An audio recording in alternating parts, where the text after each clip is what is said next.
Good afternoon, President of the IPU. Good afternoon, colleagues. I come with a heavy heart from Nigeria, but first I'd like to apologize to Honorable Kafila Ogbara. I am not here to bring shame to our country. I'm here to seek help for the women of Nigeria. Again, my name is Senator Natasha Akpoti-Uduaghan.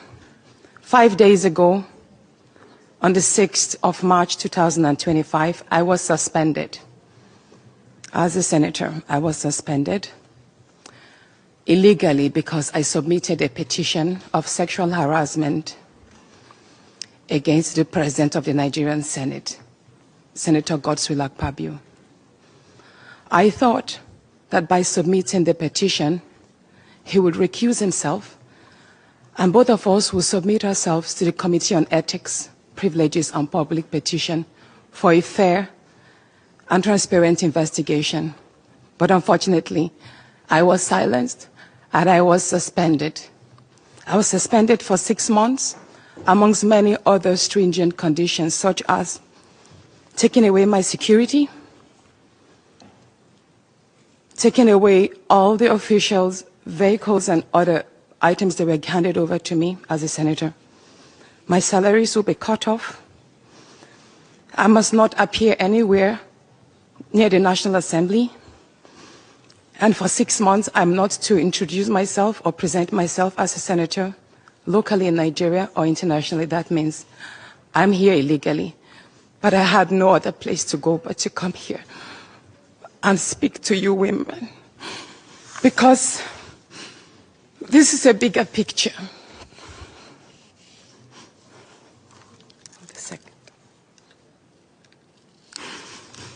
This is a bigger picture. It depicts the crisis of women political representation.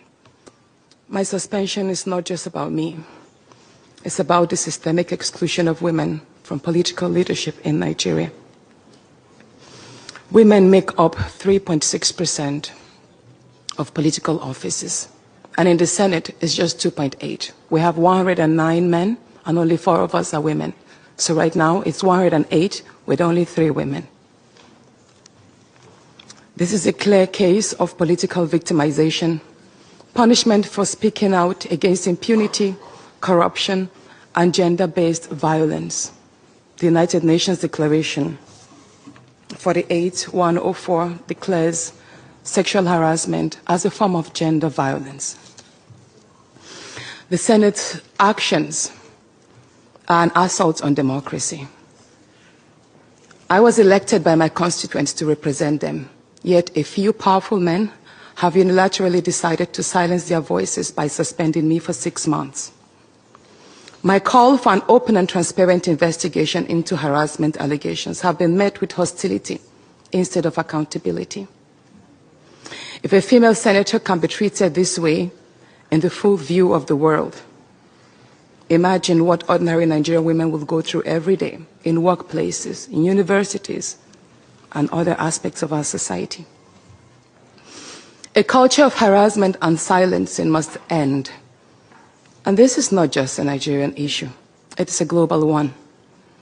Women in politics, media, and businesses face threats, intimidation, and violence for simply demanding fairness. From sex for grades scandals in universities to harassment in workplaces and political spaces, Nigerian women have constantly been forced into silence. We need stronger legal protections and a zero culture tolerance for gender-based discrimination and intimidation. My call to the international community is such that the world must not stay silent as democracy and women's rights are rolled back in Nigeria. I call on human rights organizations, women movements, and democratic institutions to hold the Nigerian Senate accountable. Nigeria needs global partners to push for women's political inclusion, safety, and protection from political harassment. You may ask, what are my next steps? I will resist the political intimidation. In the past few days, a number of my colleagues, my male colleagues, have reached out to me and said, Natasha, All you need to do is apologize and retract your statements. And I told them I am not going to apologize. I will not apologize for my truth.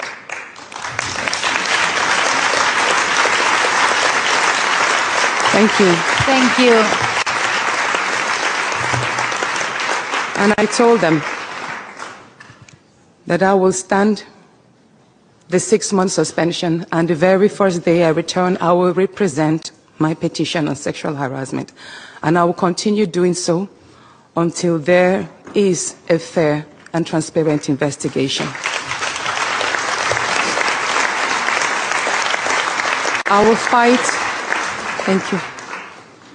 I will fight this injustice and continue to represent my constituents, whether the Senate wants to hear me or not. I will work with women's group, civil society, and legal teams to ensure that this unconstitutional suspension is squashed. This is bigger than me. This is about ensuring that no other woman in politics or public office will ever be silenced again. Thank you so much.